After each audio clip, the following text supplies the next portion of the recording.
This episode of FineScale Modeler's new product rundown features Trumpeter's Army Hauler, Roden's Bird Dog, HobbyBoss's lovely Lord Nelson, Italeri's repopped F-4E, and more workbench solutions from HobbyZone.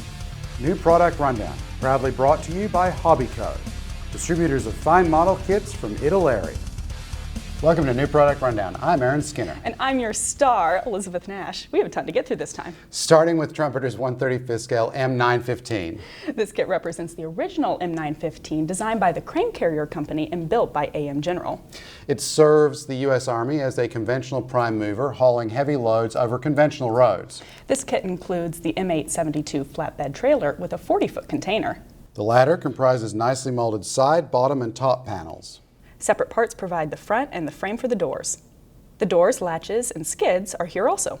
The 3-axle trailer includes a bed with detailed top and bottom as well as the frame rails. Cross members, wheels, mud flaps, suspension, and large stowage bins finish the trailer's underside.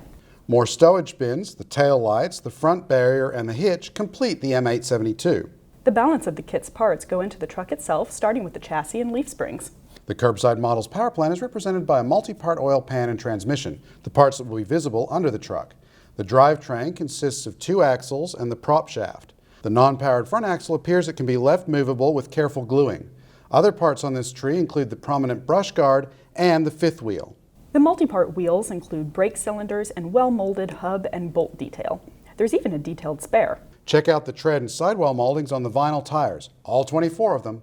Slide molding produced the one-piece hood with open grille and the CCC logo, as well as the cab with firewall, back with open window, and ridged roof with lights. There's plenty to see inside the cab, including seats, shifters, dashboard with molded instruments, steering wheel, and even a fan. The separate doors may be posed open to display the cab, and there's a radiator inside the grille and a detailed exhaust behind.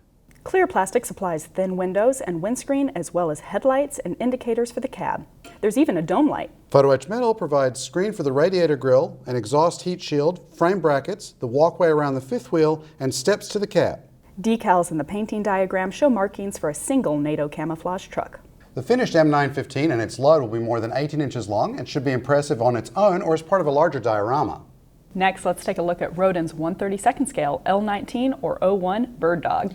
Cessna won a U.S. Air Force competition to design an airplane for forward control of artillery and liaison with a modified Model 170. Nearly 3,500 were built, and they saw service in Korea and Vietnam, and they were frequently employed to mark targets for strike aircraft. The relatively small plane is ideally suited for 132nd scale, and Roden's done a nice job on the fuselage moldings with recessed panel lines. The wings comprise a one-piece upper run with openings for the multiple windows. All of the control surfaces, flaps, ailerons, rudder, and elevators are separate and feature molded ridges. The Bird Dog's basic interior starts with the floor, firewall, frames, and instrument panel. The rest of the cockpit comprises seats, control sticks, pedals, and braces. Up front sits a nicely detailed replica of the 213 horsepower Continental engine with 2-part block, exhausts, intake manifold, air intake, and more. Landing gear struts, wheels, marker rockets, and more bits and bobs finish the kit. Bird Dog's had a lot of windows, and the kit includes a large tree of clear parts that supplies the big windshield, cabin windows, and the roof glass. 2 gauges of wire are included, thin for the antennas on the horizontal stabilizers and thick for the roof antenna on the Vietnam Bird. Decals provide markings for 2 Bird Dogs. A colorful green and orange Army 01E at Fort Rucker in 1965, and an overall gray USAF plane at Da Nang in 1966. This large-scale kit of such an important aircraft will be welcomed by many modelers and will undoubtedly show up on several contest tables. Now we set sail with HobbyBoss's 1/350th scale HMS Lord Nelson. Although a contemporary of HMS Dreadnought, the Lord Nelson is a pre-Dreadnought battleship characterized by the main armament supported by smaller guns in several locations. Commissioned in 1908, Lord Nelson served as part of the Royal Navy's Channel Fleet and later took part in the Dardanelles campaign. Obsolete after World War I, the ship was scrapped in 1922. The big hull is divided in half along the keel. Molded hull plates, strakes, portholes, and hawse pipes adorn the parts. Internal braces bolster the big ship. The one-piece deck includes planks, bollards, turret mounts, and skylights. Like many of its contemporaries, the Lord Nelson is relatively simple above decks. The superstructure is restricted to a bridge tower and a low tower at the base of the aft mast. Much of that and the open deck connecting them is represented by a single part. The masts are finely rendered in several pieces, as are the props in their shafts, as well as some of the upper gun decks. The smokestacks are molded in halves with separate caps. Ship's boats and lifeboats occupy much of the empty upper decks as well as hanging conspicuously around the stern. All comprise separate gunwales and seats and feature molded planks. 8 turrets surround the superstructures and all consist of detailed upper parts, lower plates, and separate guns with open muzzles. The quality of small parts like davits, anchors, torpedo net brackets, and rangefinders is outstanding. 4 photo etch frets provide a ton of fine detail, including railings and stowed torpedo nets. There are also parts for the bridge and wings, ladders, braces, boat rests, and smokestack vents. In addition to ladders for the mast, the ship's prominent stern promenade deck and its roof come in PE. To detail the anchors, Trumpeter supplies metal chain. HMS Lord Nelson carried few adornments, so the kit's decals provide only ensigns and white stripes for the funnels. There's been a surge of interest in early 20th century warships among model manufacturers, and HobbyBoss's Lord Nelson fits squarely in that genre.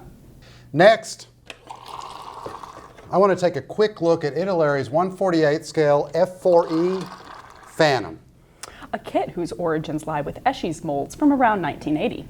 The latest release includes something I especially appreciate, decals for one of the 24 Phantoms operated by the Royal Australian Air Force in the early 1970s while they were waiting for the F-111s to arrive. Other marking options on the cartograph sheet include U.S. Air Force, Japanese, and Israeli aircraft. For as old as the mold may be, it has nice features such as recessed panel lines on the airframe parts. The cockpit detail is simplified but includes raised instrument panel and side console dials and switches. And generic seats. Underwing stores include 2 types of fuel tanks as well as Sidewinder and Sparrow missiles. This is not as detailed or as fancy as some of the more modern Phantoms, but it looks like an easy build right out of the box. And a great basis for extra detail. Finally, we received some more workbench modules from HobbyZone USA. These nifty modules must be assembled from sturdy MDF, but the instructions are clear. They can be locked together with rare earth magnets, but easily rearranged to perfect your bench layout. HobbyZone sent FSM 3 of the corner modules, including the corner drawers module. It features 4 shallow drawers with clear windows at the front, perfect for quickly knowing what they contain. The tall center drawer has a divider and would be perfect for tall bottles or short tools. The corner shelves module includes 2, shelves. Ideal for stacking and storing boxes and containers that don't quite fit anywhere else. The final corner module we received is one of 3 paint racks. This one fits 26mm bottles like those from Vallejo, AK Interactive, and Ammo of Meg Jimenez. But the module is also available for 36mm Tamiya bottles and as a generic rack without individual slots. The final item is perfect for the modeler on the go who wants to protect paintbrushes from damage, a brush box. Slots of differing depth cradle the brushes, and foam in the lid safely secures them. All of these items and more are available in North America from HobbyZone USA. Look for reviews of the M915 and Bird Dog in upcoming issues of FineScale Modeler magazine. And you can see more new products in our stunning July issue on sale now. Thanks for visiting FineScale.com. I'm Aaron Skinner. And I would walk 500 miles. Now we set sail with HobbyBoss's 1/350th scale HMS Lord Nelson.